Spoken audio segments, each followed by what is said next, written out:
बिस्मिल्लाहिर्रहमानिर्रहीम। अस्सलाम वालेकुम। हर रोज वाक़यात के लिए चैनल को सब्सक्राइब कर लें। प्यारे दोस्तों, अल्लाह के रसूल सल्लल्लाहु अलैहि वसल्लम ने फरमाया कि 7 तरह के आदमी होंगे जिनको अल्लाह ताला उस दिन अपने साये में जगह देगा जिस दिन उसके साये के सिवा कोई भी साया ना होगा। नंबर 1, इंसाफ करने वाला बादशाह। नंबर 2, वो नौजवान जो अपने रब की इबादत में जवानी की उमंग से मसरूफ रहा। नंबर 3, ऐसा शख्स जिसका दिल हर वक्त मस्जिद में लगा रहता था। नंबर 4, तो ऐसे शख्स जो अल्लाह के लिए बाहम मोहब्बत रखते हैं और उनके मिलने और जुदा होने की बुनियाद भी यही है। नंबर 5, वो शख्स जिसे किसी बाइज्जत और हसीन औरत ने बुरे इरादे से बुलाया हो लेकिन उसने कह दिया कि मैं अल्लाह से डरता हूँ। छठा, वो शख्स जिसने सदका किया मगर इतना पोशीदा पर के बाएं हाथ को भी खबर ना हुई कि उसने दाएं हाथ में क्या खर्चा किया है। नंबर 7, वो शख्स है जिसने तन्हाई में अल्लाह ताला को याद किया और उसकी आंखों से आंसू जारी हो गए।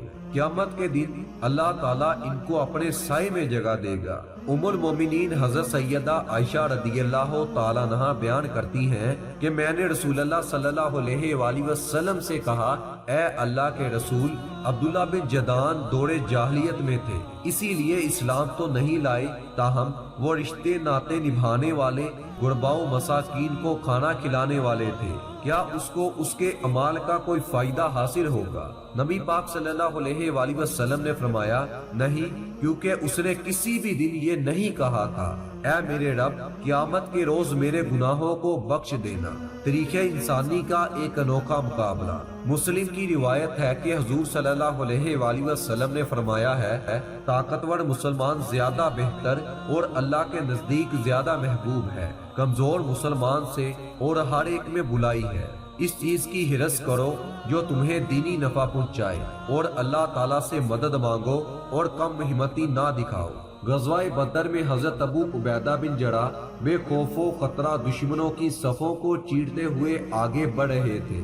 आपकी इस जुर्रत को देखते हुए दुश्मनों में भगदड़ मच चुकी थी। आप मैदाने जंग में इस तरह चक्कर लगा रहे थे जैसे मौत का कोई डर ही ना हो। आपका ये अंदाज देखकर कुरैश के सवार घबरा गए। जो ही आप उनके सामने आते तो वो खौफजदा हो जाते, लेकिन उनमें से एक शख्स ऐसा था जो आपके सामने अकड़ कर खड़ा होता था, लेकिन आप उससे पहलू तही इख्तियार करते और उसके साथ मुकाबला करने से इज्तनाब करते। वो शख्स भी आपसे मुकाबला करने के लिए बार बार आता रहा, लेकिन आपने पहलू तही इख्तियार करने में कोई कसर बाकी ना रखी। बिल आखिर उस शख्स ने हजरत अबू उबैदा रदियल्लाहु ताला अन्हु के तमाम रास्ते बंद कर दिए, हत्ता कि वो आपके और इस्लाम के दुश्मनों के मबैन हाइल हो गया। लेकिन आपने देखा कि अब उससे मुकाबले के सिवा कोई और चारा बाकी नहीं रहा, तो उसके सर पर तलवार का ऐसा जोरदार वार किया जिससे उसकी खोपड़ी के 2 टुकड़े हो गए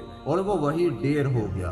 जब आपको ये मालूम हो गया कि ये लाश तो हजरत अबू उबैदा के वालिद की थी, तो आप नागश्त बदनदा रह जाएंगे। दरअसल हजरत अबू उबैदा रदियल्लाहु ताला अन्हु ने अपने बाप को कत्ल नहीं किया, इस्लाम के दुश्मन को कत्ल किया था।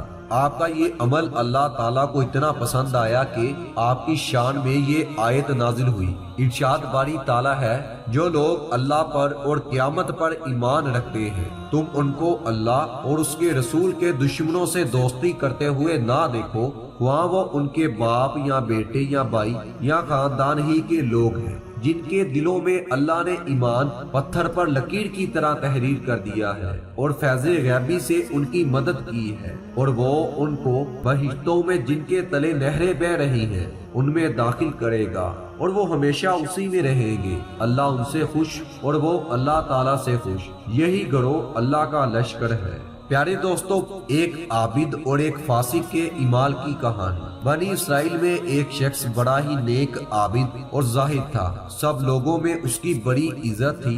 उसकी नेकी और पारसाई का बड़ा चर्चा था। उसी इलाके एक और शख्स था, लोग उसे बहुत बुरा समझते थे। वो था भी ऐसा ही।